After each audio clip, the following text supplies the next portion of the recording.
આમળા છે તે વિટામિન સીથી ભરપૂર છે અને વાળ અને સ્કિન બંને માટે ખૂબ જ ગુણકારી છે. તો અત્યારે એકદમ સરસ માર્કેટમાં ફ્રેશ આમળા આવતા હોય છે, તો કોઈને કોઈ રીતે આમળા જરૂરથી ખાવા જોઈએ. તો આજે આપણે આમળાનું અથાણું બનાવવાના છીએ. એકદમ સરળ રીતે ટેસ્ટી એવું આ આમળાનું અથાણું બનીને તૈયાર થાય છે. તમે પણ જરૂરથી બનાવજો. તો હું છું Nirali, welcome to my channel Nirali's food world. તો ચાલો રેસીપી જોઈ લઈએ. તો તેના માટે મેં અહીંયા 500 ગ્રામ જેટલા આમળા લીધા છે. બને તો આ રીતના જે મોટી સાઇઝના આમળા આવે છે તે લેવાના, જેથી તમે વ્યવસ્થિત રીતે તેના પીસ કરી શકો. હવે આમળાને આ રીતે જ્યાં નિશાન આવતા હોય છે ત્યાં કટ લગાવી લેવાના. ત્યાર પછી તેને એક એક પીસને છૂટું કરી લેવાનું છે.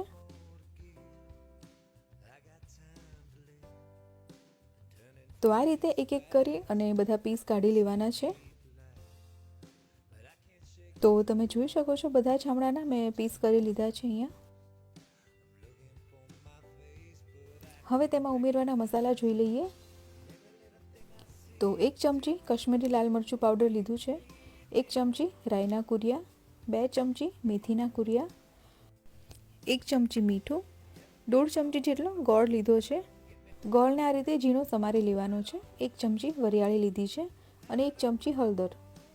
હવે કોઈ પણ પેન કે કઢાઈ લેવાનું છે અને તેમાં આપણે તેલ ગરમ કરવા મૂકીશું.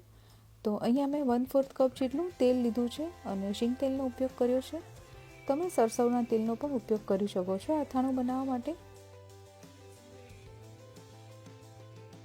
તેલ ગરમ થઈ જાય એટલે તેમાં જે આપણે આમળા કટ કરીને રાખ્યા છે તે આમળા ઉમેરી દેવાના. આ આમળાનું અથાણું બીજી એક રીતે પણ બનતું હોય છે. તેમાં આખા આમળાને જ 5-1 મિનિટ માટે સ્ટીમ કરી લેવામાં આવતા હોય છે અને ત્યાર પછી તેનું અથાણું બનાવતા હોય છે. અને આ રીતે પણ એકદમ સરસ આમળાનું અથાણું બનીને તૈયાર થાય છે. તો બધા જ આમળા મેં અહીંયા ઉમેરી દીધા છે. હવે એકદમ સારી રીતે તેલ સાથે બધા આમળાને મિક્સ કરી લેવાના છે.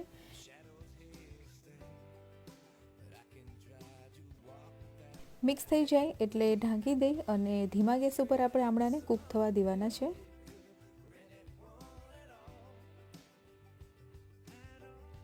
બે મિનિટ જેવું થાય એટલે આમળાને વચ્ચે હલાવી લેવાના છે, જેથી નીચે બેસી ન જાય. ફરીથી ઢાંકી દઈ અને કૂક થવા દઈશું.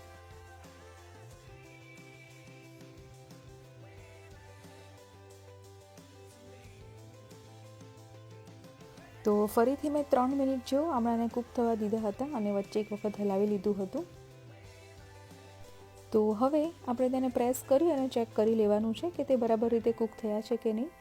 તો જો આ રીતે તમે પ્રેસ કરો અને એકદમ આસાનીથી જો તૂટી જતા હોય આમળા, મતલબ કે તે એકદમ સરસ રીતે કૂક થઈ ગયા છે.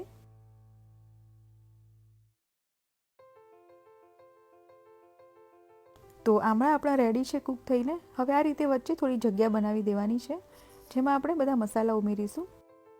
તો રાઈના કુરિયા, મેથીના કુરિયા, હળદર, વરિયાળી.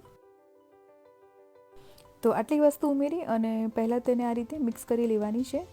તેલ આપણું ગરમ છે અને ગેસ ધીમો છે, એટલે એકદમ સરસ રીતે બધા મસાલા છે તે શેકાઈ જશે. આ રીતથી અથાણું બનાવવાથી તમારે અલગથી આમળા બાફવાની કે મસાલો પણ અલગથી તૈયાર કરવાની બિલકુલ જરૂર નથી.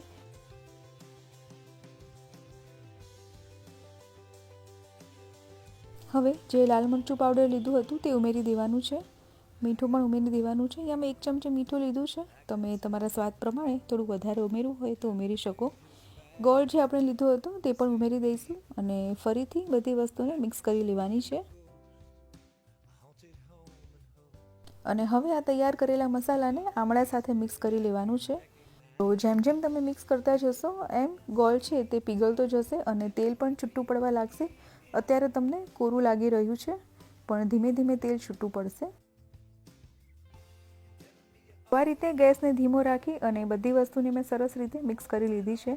તમે જોઈ શકો છો ગોળ પણ પીગળી ગયો છે અને તેલ પણ છૂટું પડવા લાગ્યું છે. ગેસને હવે બંધ કરી દેવાનું છે અને ચટપટું અને ટેસ્ટી એવું આમળાનું અથાણું બનીને બિલકુલ તૈયાર છે. આ અથાણાને તમે કોઈ પણ એરટાઇટ બોટલમાં ભરી અને ફ્રીઝમાં 3 થી 4 મહિના માટે રાખી શકો છો.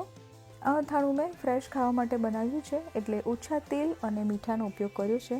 તમે જો વધારે સમય માટે તેને સાચવવા માગતા હો તો થોડું મીઠાનું પ્રમાણ અને તેલનું પ્રમાણ વધારી દેવાનું. એક દિવસ પછી આ અથાણું એકદમ ટેસ્ટી લાગશે. તેમાં ગોળ અને બીજો મસાલો છે તે મિક્સ થઈ ગયો હશે સરસ રીતે. નવી રેસીપીના અપડેટ માટે ચેનલને સબસ્ક્રાઈબ કરી લેજો. તો ચાલો ફરી મળીએ નવી રેસીપી સાથે. ત્યાં સુધી બાય બાય, ટેક કેર.